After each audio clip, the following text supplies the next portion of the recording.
This is the second time recording this video.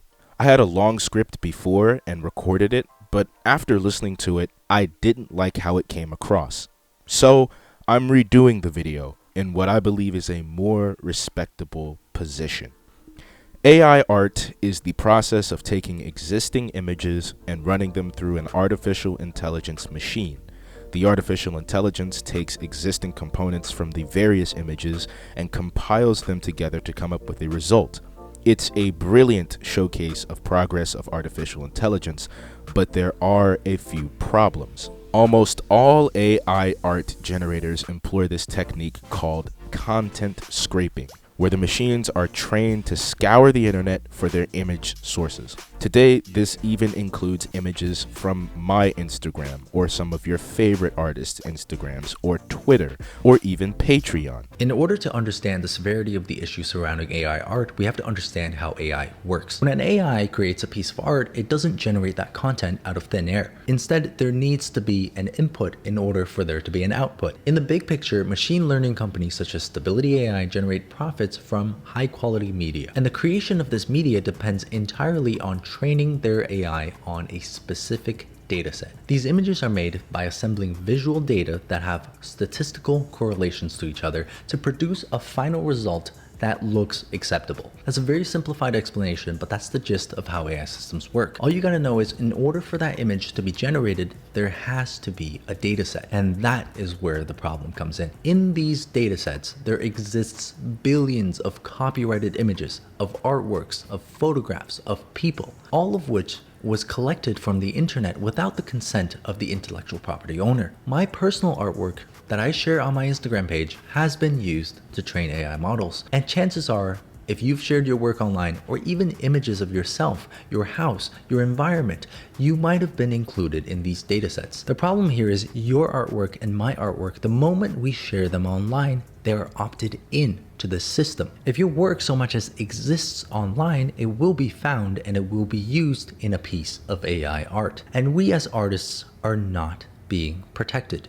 This process is done without the knowledge, permission, or consent of many artists, and is even done without compensation. Essentially, the artificial intelligence has been trained to steal existing art pieces and then is told to keep the information stored in a large database.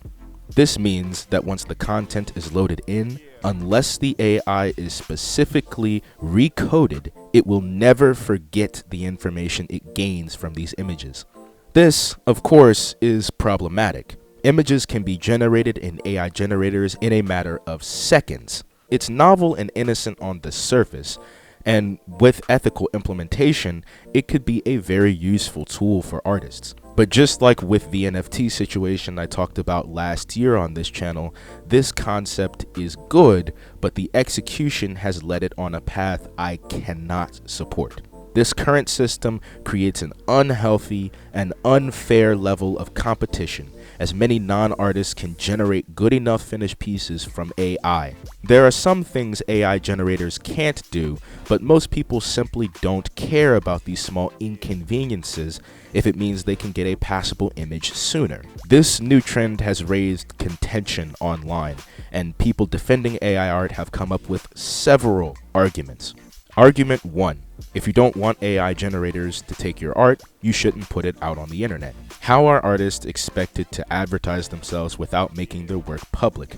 Additionally, some people like myself don't sell our art and like putting things out for people to see, but not necessarily to manipulate or steal. It serves as an emotional extension of ourselves.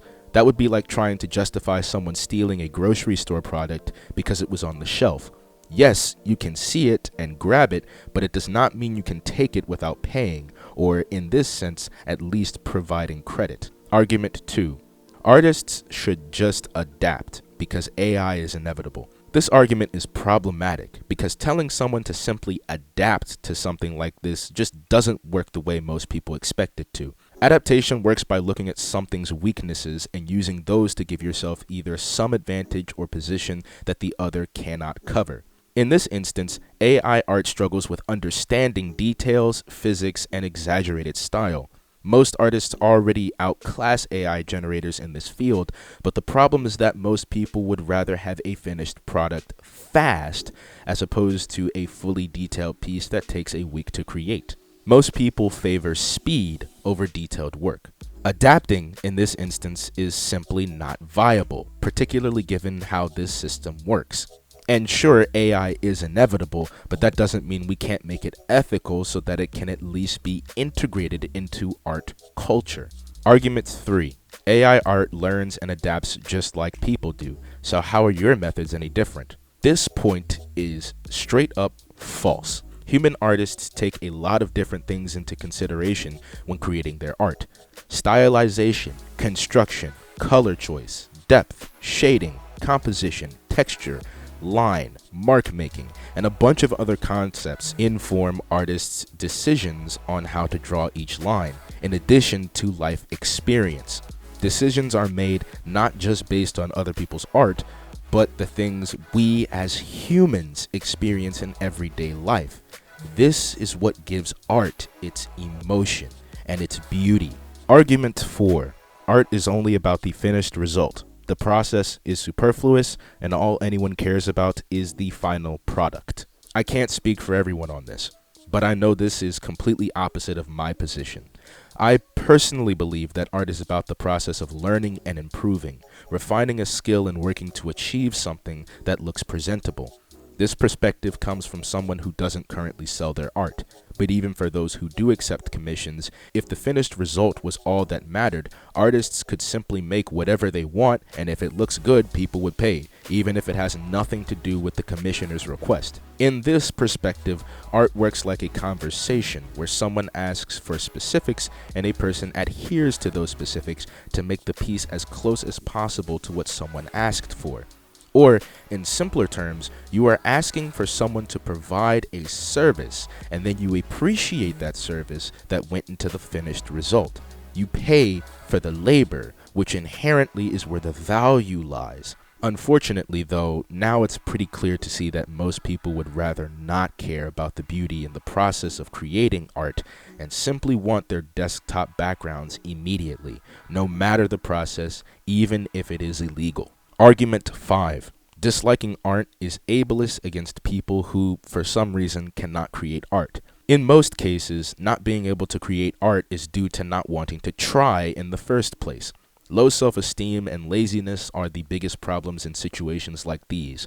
But I do understand that there are people who are incapable, for some other reason, of making art. And this is where AI art can be useful if it was created ethically. See, using this argument basically sounds like artists should feel bad because someone else can't create what they want. So we will illegally take your work and give portions of it to the person who can't create to make them feel better. See, you can't justify something like this while actively bringing down other artists. If that were the case, then hypothetically you shouldn't feel cheated when you have someone use hacks in your Apex or Overwatch lobbies because it makes the hacker feel good, even if it's at the cost of your own hard work, happiness, or rank. Argument 6. AI art helps weaker artists. Weakness is not a concept that exists in art. Sure, there are certain skills or techniques that newer artists may lack, but that does not make them weaker, as if this is a game. Art is based purely on experience or lack of experience, but that doesn't make any particular artist weaker. In fact, many artists that lack certain techniques may actually have more impressive pieces than those that spend days detailing every pixel. So the argument of quote-unquote weakness in of itself is a weak argument. Argument 7. I don't have the money to pay for an artist or for art. This is free and instant. So is photography.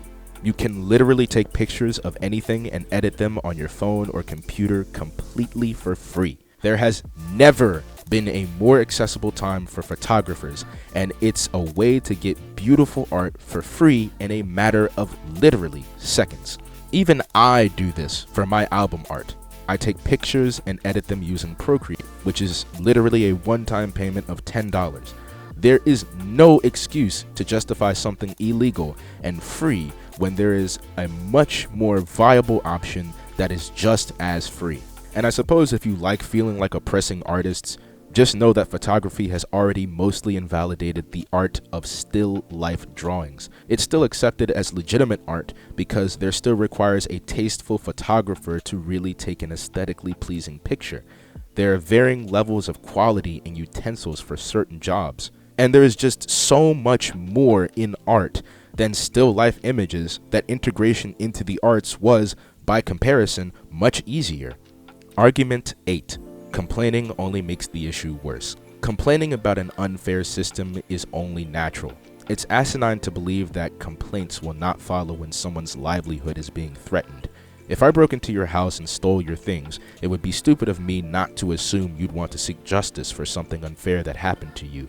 And it's equally stupid in this analogy for me to assume that in seeking that justice, you wouldn't come for me in the process. Now, what can be done about this? The simple answer is protest. Our art needs to have better copyright protection. Currently, AI art generators abuse a legal loophole in order to gain access to art all across the internet. Images and text descriptions are taken from the internet through a practice called data mining, which allows these companies to accumulate an incomprehensible amount of data. And these corporations have intentionally targeted legal loopholes to allow them to do this. Stability AI itself funded the creation of the largest dataset being used, which is called Lion 5B. This dataset contains 5.8 billion points of image and text data, including copyrighted data and private data. This non-consensual practice of using copyrighted data in commercial products is illegal.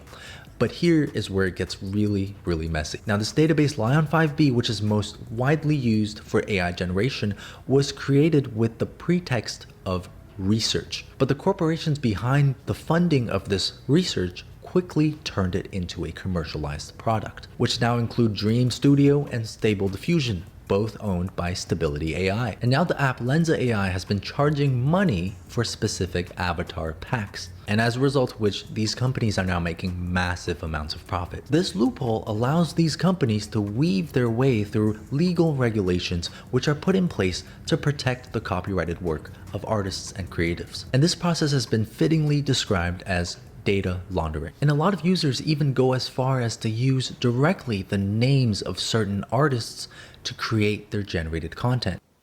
Okay, so if that was pretty difficult for you to understand, it was difficult for me to understand as well. But basically, this is how I have gathered from what Sam here has just said.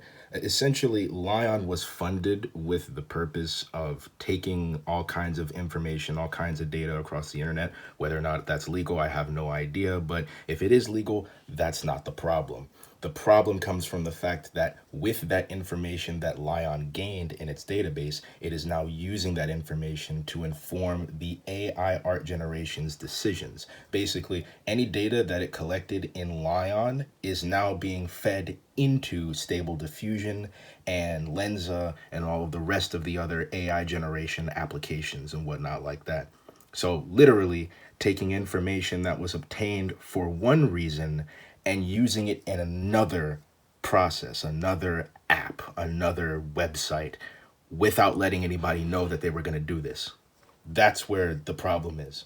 I also want to point out that because it also took text descriptions from online, that probably means that as an AI artist, your artwork probably isn't even all that original, considering that it likely took a whole bunch of different vocabulary from online, and no matter what big word or niche word that you want to use to describe your specific piece, it probably has already been generated before by the AI before you even put it in there. So it's likely you've already gotten something that somebody else has put into the AI art generator text description and it's come out before.